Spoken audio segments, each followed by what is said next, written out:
Hi everyone, how are you doing? Today channel Dan Sreyoun is going to present you about Krashen's theory of second language acquisition. Here are some famous Krashen's theories of second language acquisition. 1. Language acquisition does not require extensive use of conscious grammatical rules, and does not require tedious drill.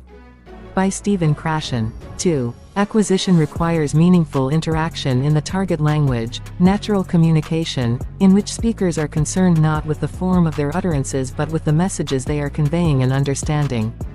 By Krashen. 3. Comprehensible input is the crucial and necessary ingredient for the acquisition of language. By Krashen. 4.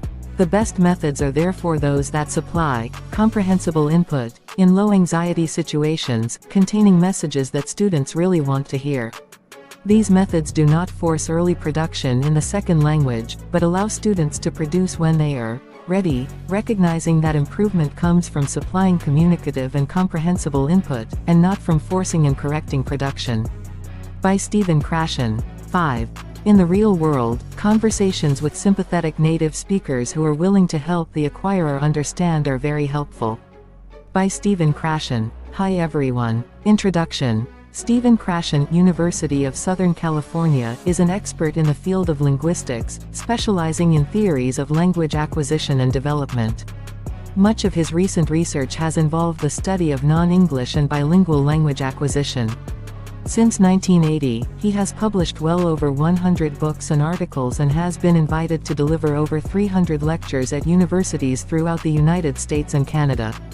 This is a brief description of Krashen's widely known and well-accepted theory of second language acquisition, which has had a large impact in all areas of second language research and teaching.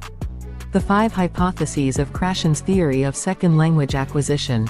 Krashen's theory of second language acquisition consists of 5 main hypotheses: the acquisition learning hypothesis, the monitor hypothesis, the input hypothesis, and the effective filter hypothesis, the natural order hypothesis. The acquisition learning distinction is the most fundamental of the 5 hypotheses in Krashen's theory and the most widely known among linguists and language teachers. According to Krashen, there are 2 independent systems of foreign language performance: the acquired system, and the learned system. The acquired system, or acquisition, is the product of a subconscious process very similar to the process children undergo when they acquire their first language. It requires meaningful interaction in the target language, natural communication, in which speakers are concentrated not in the form of their utterances, but in the communicative act. The learned system, or learning, is the product of formal instruction, and it comprises a conscious process which results in conscious knowledge about the language, for example knowledge of grammar rules. A deductive approach in a teacher-centered setting produces learning, while an inductive approach in a student-centered setting leads to acquisition.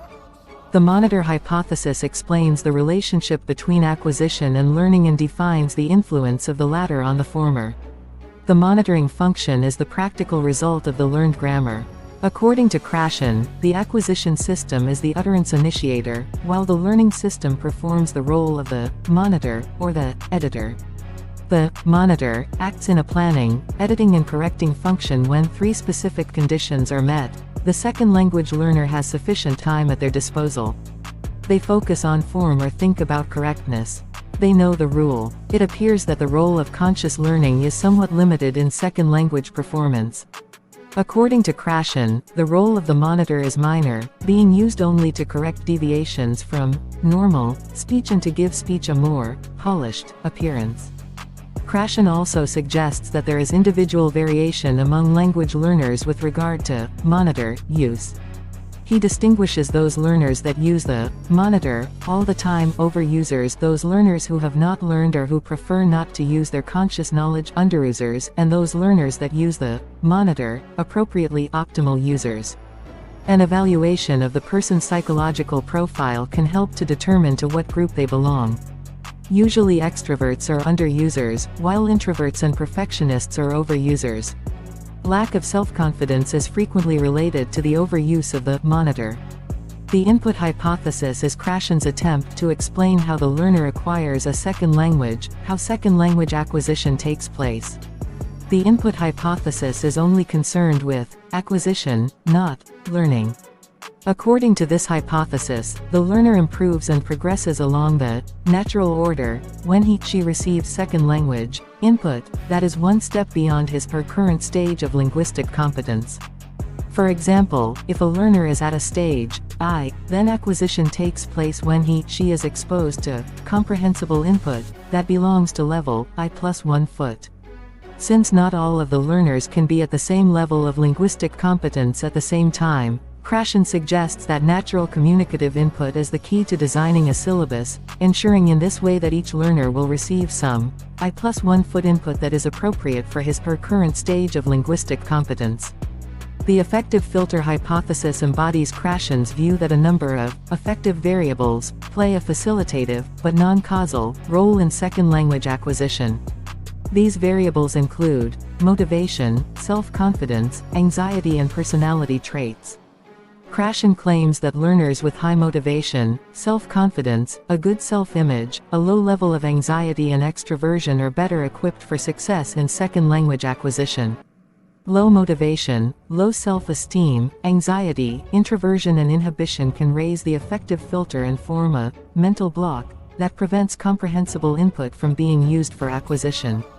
In other words, when the filter is up, it impedes language acquisition. On the other hand, positive affect is necessary, but not sufficient on its own, for acquisition to take place. Finally, the less important natural order hypothesis is based on research findings Dulé and Burt, 1974, Fofman, 1975, Makino, 1980 cited in Krashen, 1987 which suggested that the acquisition of grammatical structures follows a natural order, which is predictable. For a given language, some grammatical structures tend to be acquired early while others late. This order seemed to be independent of the learner's age, L1 background, conditions of exposure, and although the agreement between individual acquirers was not always 100% in the studies, there were statistically significant similarities that reinforced the existence of a natural order of language acquisition. Krashen however points out that the implication of the natural order hypothesis is not that a language program syllabus should be based on the order found in the studies. In fact, he rejects grammatical sequencing when the goal is language acquisition. The role of grammar in Krashen's view. According to Krashen, the study of the structure of the language can have general educational advantages and values that high schools and colleges may want to include in their language programs. Any benefit, however, will greatly depend on the learner being already familiar with the language. It should also be clear that analyzing the language, formulating rules, setting irregularities apart, and teaching complex facts about the target language is not language teaching, but rather is language appreciation, or linguistics, which does not lead to communicative proficiency. The only instance in which the teaching of grammar can result in language acquisition and proficiency is when the students are interested in the subject and the target language is used as a medium of instruction. Very often, when this occurs, both teachers and students are convinced that the study of formal grammar is essential for second language acquisition, and the teacher is skillful enough to present explanations in the target language so that the students understand. In other words, the teacher talk meets the requirements for comprehensible input and perhaps, with the students' participation, the classroom becomes an environment suitable for acquisition. Also, the filter is low in regard to the language of explanation, as the students' conscious efforts are usually on the subject matter, on what is being talked about, and not the medium. This is a subtle point. In effect, both teachers and students are deceiving themselves. They believe that it is the subject matter itself, the study of grammar, that is responsible for the students' progress, but in reality their progress is coming from the medium and not the message. Any subject matter that held their interest would do just as well. Thank you for watching my videos. Please subscribe, like and share to channel Dan Sreyoun in order to get more videos. Thank you.